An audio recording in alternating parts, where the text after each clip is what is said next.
Hi everyone, this is Parul. Here's another breathing practice that I would like to share for kids to practice. So it's really simple and it's very effective. So what you can tell kids is that you have to breathe in like you're sniffing your favorite flower, like this. Breathe in. And then you're going to breathe out like you're blowing a candle.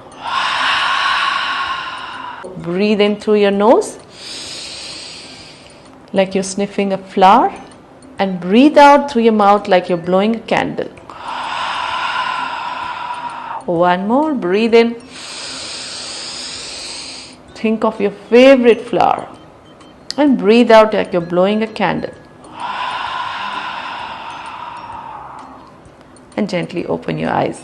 So this is a very simple breathing practice that you can share with your kids and do it with them as well. Initially, when kids are starting to practice these breathing practices, they don't know how to go about it and they might not breathe so deep. So if you tell them these techniques, they'll be able to breathe deeper. Deep breathing helps us to relax.